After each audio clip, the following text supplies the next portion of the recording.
The headline over a raw story by Jay Wagameister in the Florida Phoenix, actually. Satanic Temple clashes with the state of Florida over definition. This is wild stuff. Ron DeSantis wants to, I was going to say wants to, actually I think he already has, by and large, replaced psychologists in the public schools who are, expensive.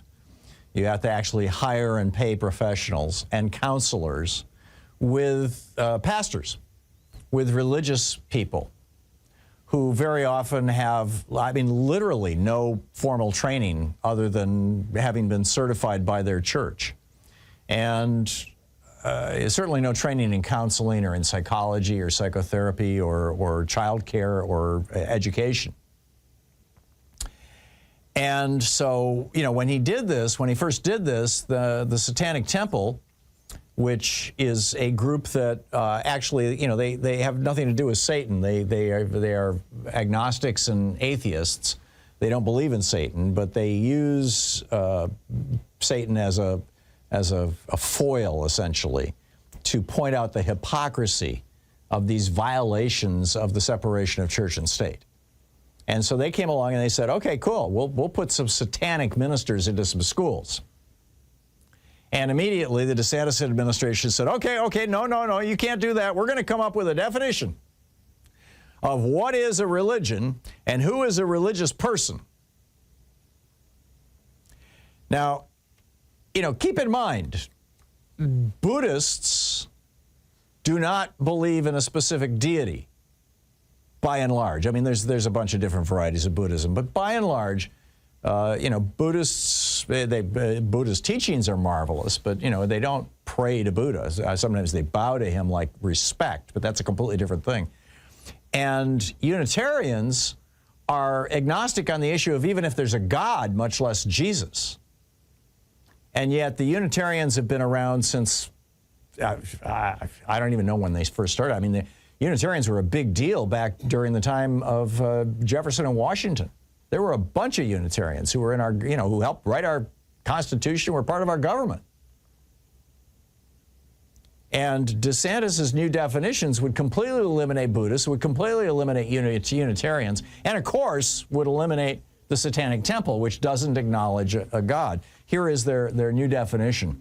It defines a religion as, quote, an organized group led, supervised, or counseled by a hierarchy of teachers, clergy, sages, or priests that, 1, acknowledges the existence of and worships a supernatural entity or entities that possess power over the natural world, 2, regularly engages in some form of ceremony, ritual, or protocol, and 3, whose religious beliefs impose moral duties independent of the believer's self-interest.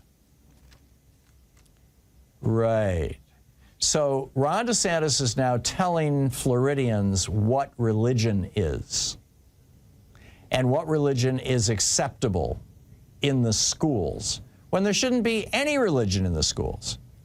Kara Gross, who's the legislative director and senior policy counsel for Florida's ACLU, she said, quote, it is very concerning that the government proposed model policy seeks to define religion for Floridians.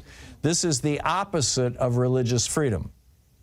Additionally, it creates arbitrary requirements that would open up school districts to potential liability for excluding certain religious viewpoints and promoting others.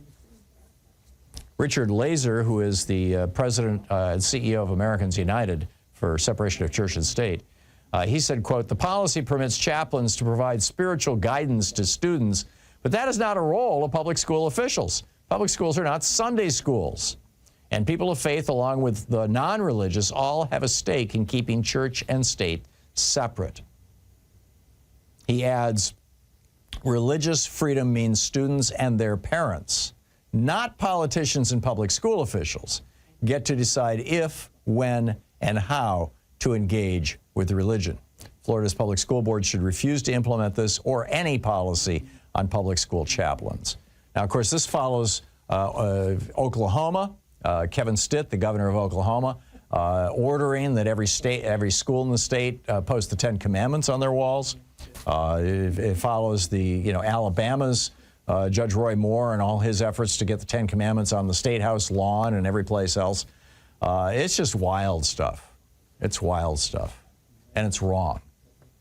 But this, are we seeing, the question in my mind, and, I'd love to get your thoughts on this, is are we seeing the last gasps of religious fanatics who want to control government?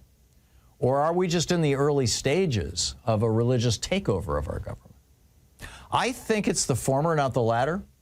I think they have peaked, but you can't discount the fact that Leonard Leo, who's, a prime architect behind he and the organizations he funds, prime architects behind a lot of this kind of stuff, efforts to get religion in our schools, efforts to get religion in our law, efforts to get the Supreme Court to rule in ways that are, that comport with religious policy and theology. This guy's sitting on $1.5 billion because, we did away with our estate tax laws for all practical purposes, and this, rich old guy died and left all this money to it.